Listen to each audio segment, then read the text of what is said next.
అన్నం వండిన తర్వాత మొదటి ముద్ద దేవుడికి ఎందుకు పెట్టాలి? ఈ సాంప్రదాయం వెనుక ఉన్న రహస్యాలు.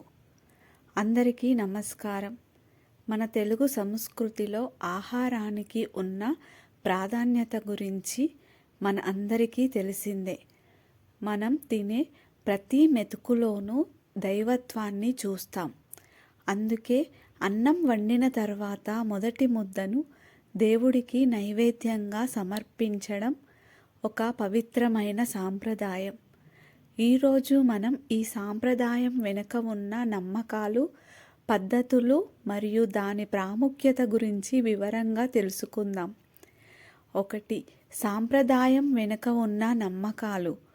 అన్నం అనేది కేవలం ఆహారం కాదు, అది ఒక పవిత్రమైన శక్తి. మన పురాణాల ప్రకారం అన్నం పరబ్రహ్మ స్వరూపం అంటారు. అంటే అన్నం సాక్షాత్తు బ్రహ్మదేవుని స్వరూపం అని అర్థం. మనం ఆహారం తినడం ద్వారా ఆ పరబ్రహ్మాన్ని మనసులో లీనం చేసుకుంటాం.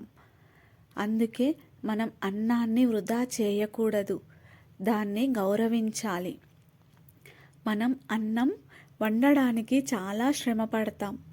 పొలం దున్నడం నుండి పండించడం వరకు ప్రతి దశలోనూ ఎంతోమంది రైతుల కృషి ఉంటుంది. అందుకే ఆ కృషిని కృతజ్ఞతగా మరియు ఆ ఆహారాన్ని అందించిన భగవంతుడికి ధన్యవాదాలు తెలియజేస్తూ మొదటి ముద్దను నైవేద్యంగా సమర్పిస్తాం. ఇది ఒక విధమైన కృతజ్ఞతాభావాన్ని వ్యక్తం చేయడం. 2. నైవేద్యం పెట్టే పద్ధతులు. అన్నం వండిన తర్వాత మొదటి ముద్దను దేవుడికి పెట్టడానికి కొన్ని పద్ధతులు ఉన్నాయి. వాటిని ఇప్పుడు చూద్దాం. ఎలాంటి ఆహారం? మొదట ఆ అన్నం కనీసం ఉప్పు లేదా కారం లేకుండా ఉండాలి. నైవేద్యం పెట్టిన తర్వాత మాత్రమే మనం ఆ అన్నానికి ఉప్పు, కారం లేదా ఇతర రుచులను కలుపుకోవాలి. నైవేద్యం ఎలా సమర్పించాలి?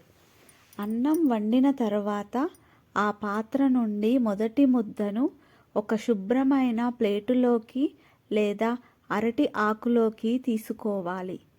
ఆ అన్నం ముందు ఒక చిన్న దీపం వెలిగించి పసుపు, కుంకుమను పువ్వులతో అలంకరించాలి. తరువాత మీ ఇష్టదైవాన్ని తలుచుకుంటూ భక్తితో నైవేద్యాన్ని సమర్పించాలి.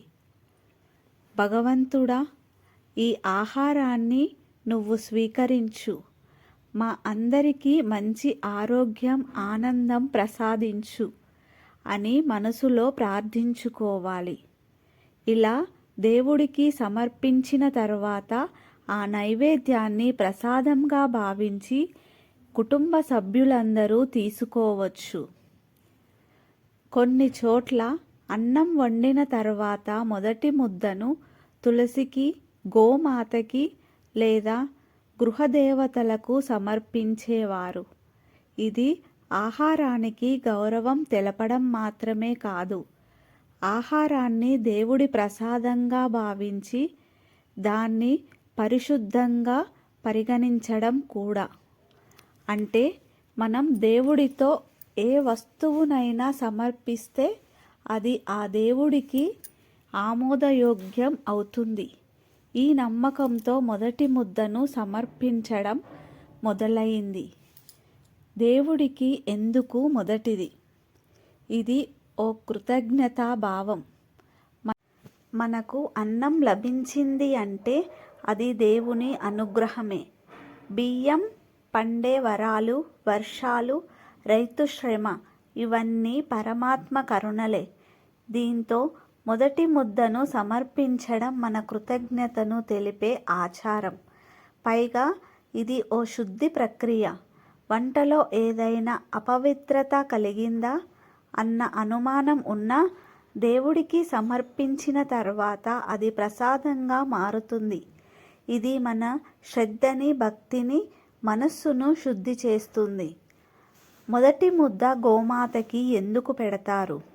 కేవలం దేవుడికే కాదు, కొన్ని చోట్ల మొదటి ముద్ద గోవుకి పెడతారు. ఎందుకంటే గోవును దేవతా స్వరూపంగా పరిగణిస్తారు. గోవు మనకు పాలు, ఆవు గోమయం, గోమూత్రం వంటి పవిత్రమైన పదార్థాలను అందిస్తుంది. గోమాతకి మొదటి ముద్ద పెట్టడం ద్వారా మనం ప్రకృతి, జీవజలానికి కూడా గౌరవం తెలుపుతున్నాం. తులసికి మొదటి ముద్ద. కొన్ని కుటుంబాల్లో తులసి కోటకి మొదటి ముద్ద పెడతారు. తులసీదేవి విష్ణువు ప్రియురాలు. అలాగే తులసి మన ఇంట్లో శుభత, ఆరోగ్యం తీసుకువస్తుందని నమ్మకం. తులసికి పెట్టడం ద్వారా మనం జీవన వైవిధ్యానికి, ప్రాకృతిక జీవితం పట్ల గౌరవం చూపుతున్నాం. 3. ఈ సాంప్రదాయం వెనుక ఉన్న శాస్త్రీయ దృక్పథం.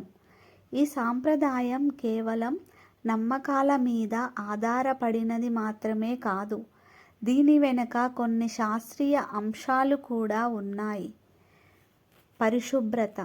నైవేద్యం పెట్టడం అనేది పరిశుభ్రతకు ఒక మంచి సూచన. దేవుడికి పెట్టేప్పుడు మనం వండిన అన్నం చాలా శుభ్రంగా, చేతులతో ముట్టుకోకుండా ఉంటుంది. ఇది పరిశుభ్రమైన వాతావరణంలో ఆహారాన్ని వండుకోవడానికి ప్రోత్సహిస్తుంది. ఆహారం విలువ. ఇది ఆహారం యొక్క విలువను గుర్తు చేస్తుంది. మనం తినే ప్రతి ముద్ద ఎంతో శ్రమతో కూడుకున్నది అని గుర్తు చేస్తుంది. ఫలితంగా ఆహారాన్ని వృధా చేయకూడదనే స్పృహ కలుగుతుంది. మానసిక ప్రశాంతత. మొదటి ముద్దను దేవుడికి సమర్పించడం వల్ల మనసులో ఒక రకమైన తృప్తి, మానసిక ప్రశాంతత కలుగుతుంది. మనం భక్తితో ఒక మంచి పని చేస్తున్నామనే భావన మన మనస్సును తేలికపరుస్తుంది. 4. ఈ విధంగా అన్నం వండిన తర్వాత మొదటి ముద్దను దేవుడికి సమర్పించడం అనేది కేవలం ఒక సాంప్రదాయం కాదు. ఇది కృతజ్ఞత, పరిశుభ్రత మరియు ఆహారం యొక్క విలువలను గుర్తు చేసే ఒక పవిత్రమైన ప్రక్రియ. ఇది మన పూర్వీకుల నుండి వచ్చిన ఒక గొప్ప సంస్కారం. మరి ఈ సాంప్రదాయం గురించి మీరేం అనుకుంటున్నారు? మరి మీరు మీ ఇంట్లో ఈ పద్ధతిని పాటిస్తున్నారా? లేదా మళ్ళీ ఈ పద్ధతిని మొదలు పెట్టాలనిపిస్తుందా? మీ అభిప్రాయాలను కింద కామెంట్లలో మాతో పంచుకోండి. ఈ వీడియో మీకు నచ్చినట్లయితే లైక్ చేయండి, షేర్ చేయండి. మరిన్ని మంచి వీడియోల కోసం మా ఛానల్ని సబ్స్క్రైబ్ చేసుకోండి. మరో వీడియోతో మళ్ళీ కలుద్దాం. అప్పటి వరకు సెలవు. నమస్కారం.